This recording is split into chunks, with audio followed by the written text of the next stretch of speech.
Hey, this is Kimberlissimo, and welcome to the EnergyWorks method. And after we went through the moon last week, which was the solar eclipse, there was a lot of energy that we experienced, but you may have felt just even yesterday a wave of energy coming through. And that is what we're headed right into with this lunar eclipse that is coming up next week.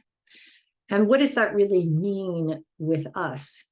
Things that I've been looking at in session, it is where a part of us, the wounded part of us, and what I mean by wounded is when we have energy that is stuck and stored in us, when there is, let's say, the dark and the light hasn't shined in aspects of ourselves, we haven't really brought these aspects of ourselves into relationship.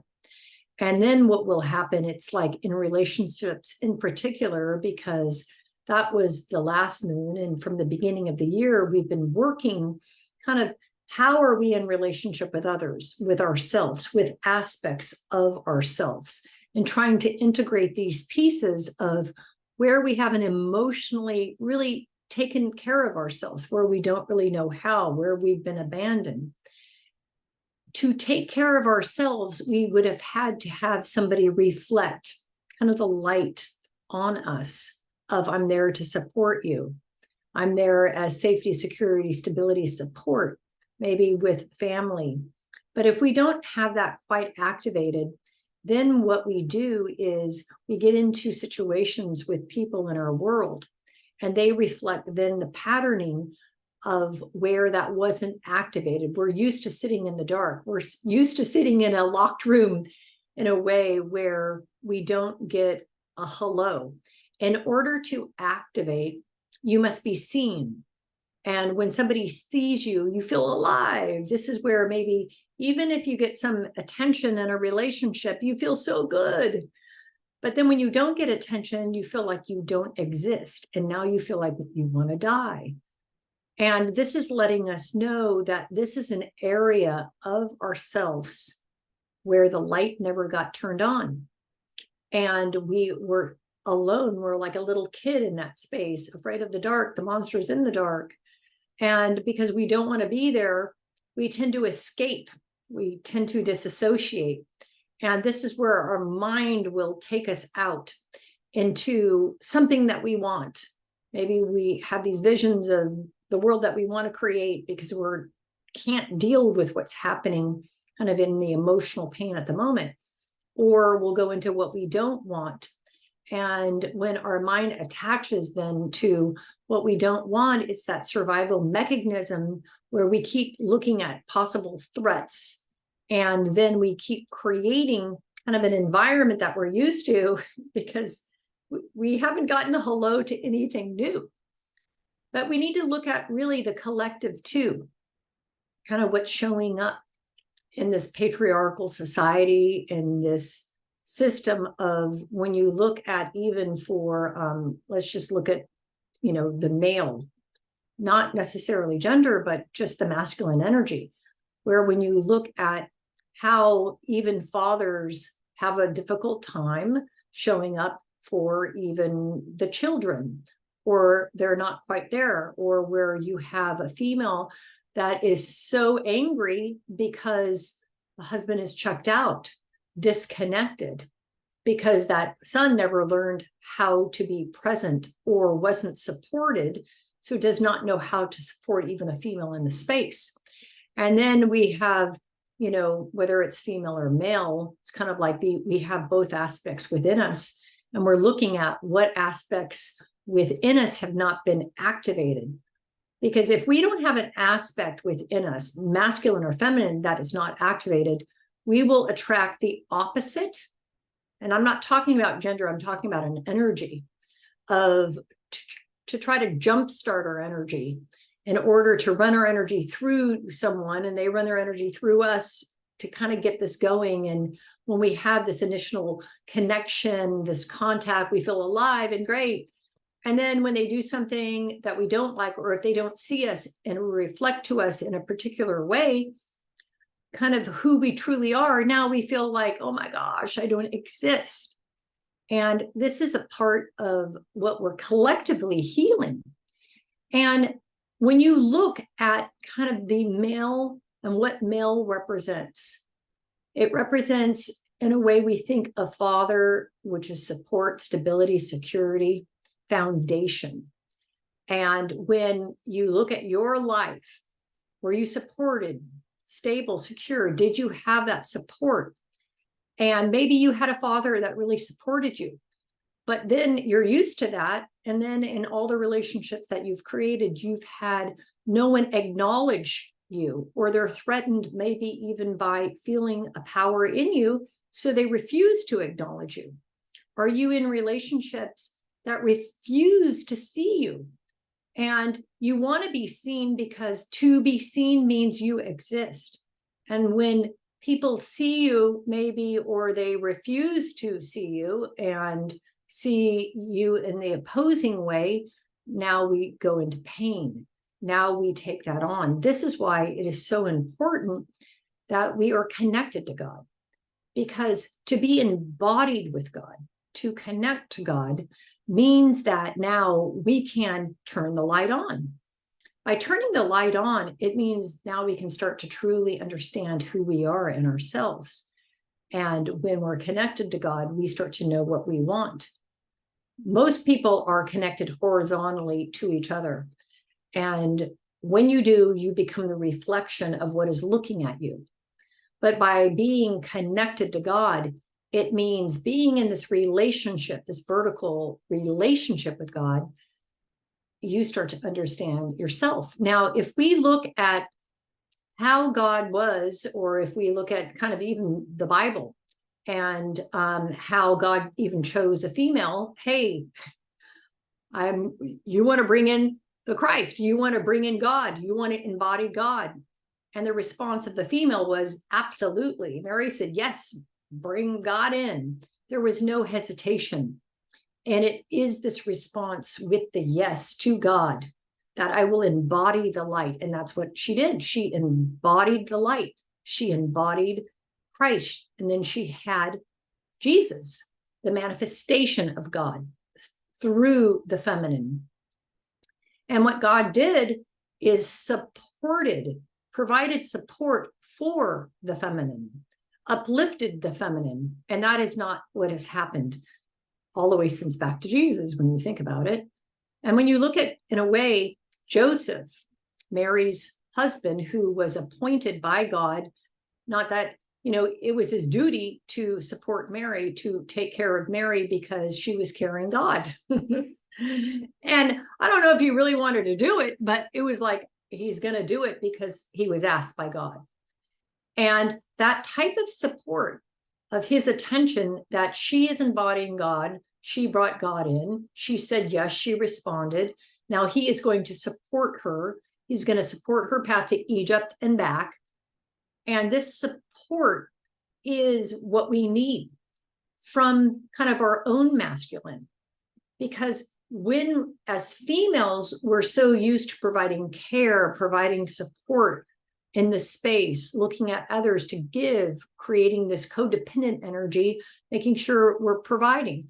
But females have to even update, or not, let's not make it female or male, but there is an aspect of where our masculine has to support our feminine, to uplift our feminine, like God kind of appointed Joseph to uplift the feminine, so that the embodiment of Christ can come into the world.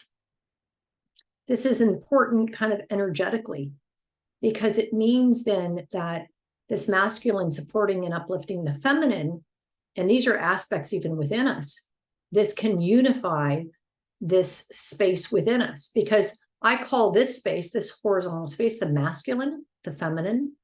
And if we go too far to one side or the other, what happens then is this infinity loop that connects the two breaks. And when we're looking at a world that is disconnected, where we can tell that it's disconnected because it's so polarized on one side or the other, or on what you want, what you don't want, or looking at somebody as evil and somebody as good. And typically, it's kind of the what we can't stand in someone, and what we see them as bad. Kind of either side. These are opposing sides. And really, all these aspects, something bad just means they haven't had the light shined, that they're sitting in the dark. They don't know. It's kind of the victim doesn't know that they can turn on the light.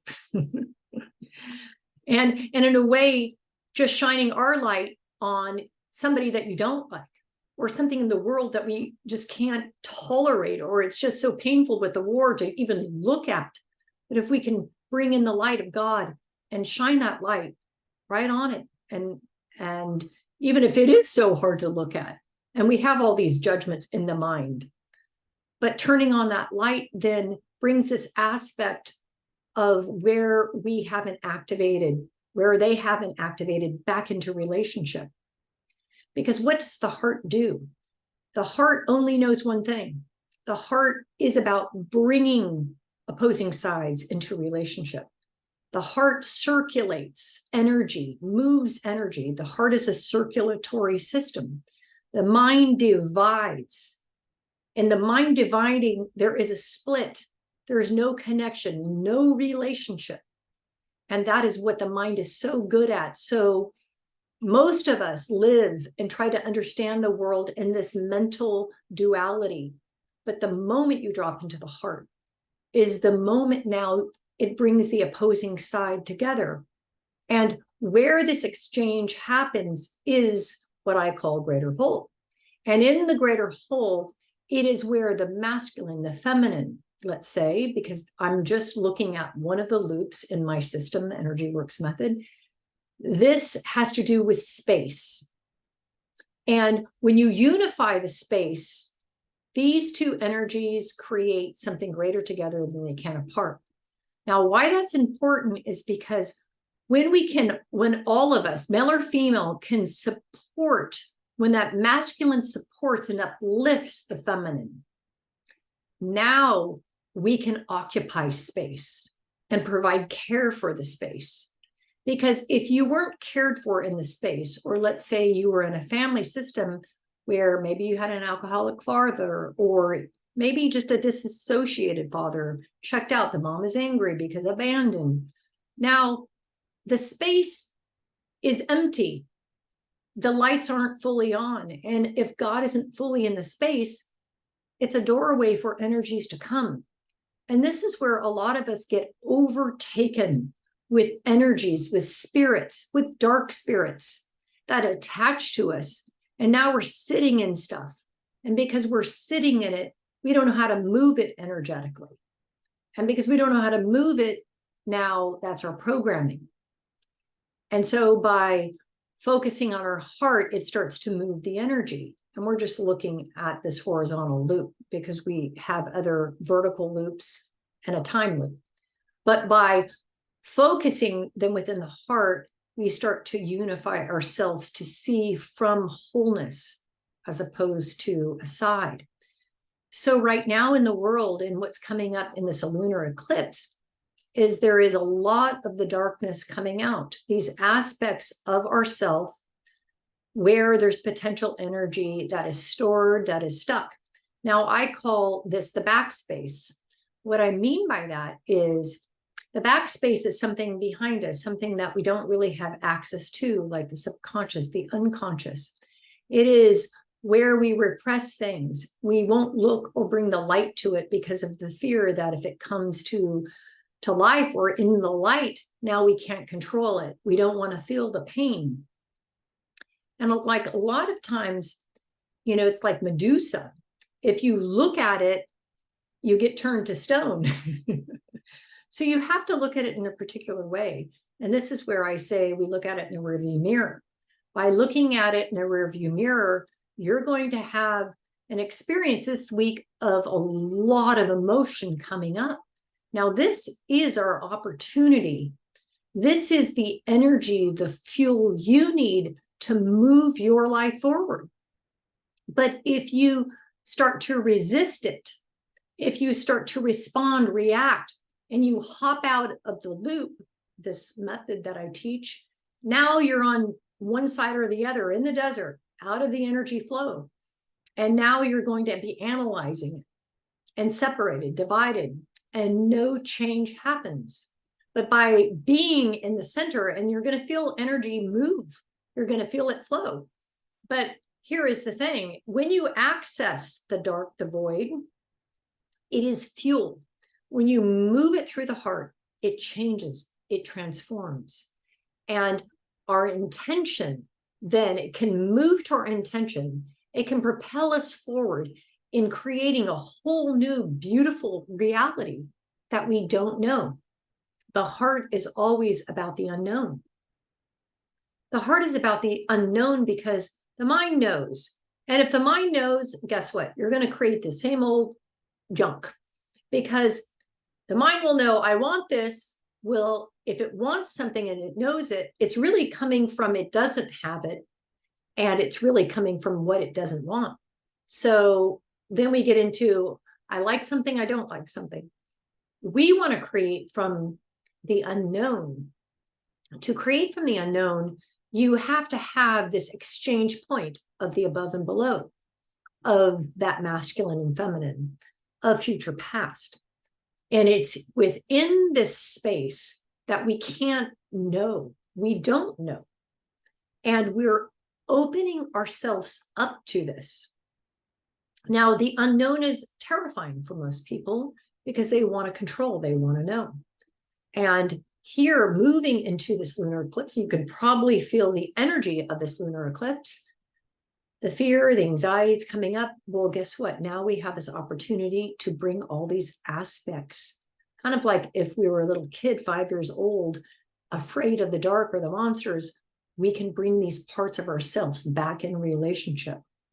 And by feeling it, moving it through our heart, it changes, it transforms. By just being with it, now we're not separating it or we're not dividing. When you feel it, you heal it. So in the Moon Energy Work series that's coming up next week, next Saturday, it is going to be a transformative experience that we are going to work integrating these parts, bringing them back into the greater whole. And really feeling is where it's at, because when you can feel, you can heal. And from the feeling is the creativity. The chaos is where the mind goes and pulls us away from our center. But when you start to drop into the heart, that is where you create beyond what you know. Creating from chaos, my book, From Chaos to Creativity, the art and practice of the EnergyWorks method. And there is a method to understanding and navigating this space and time. So join us and subscribe on my YouTube, and join us at kimbellissimo.com. And I will see you next week. Love you.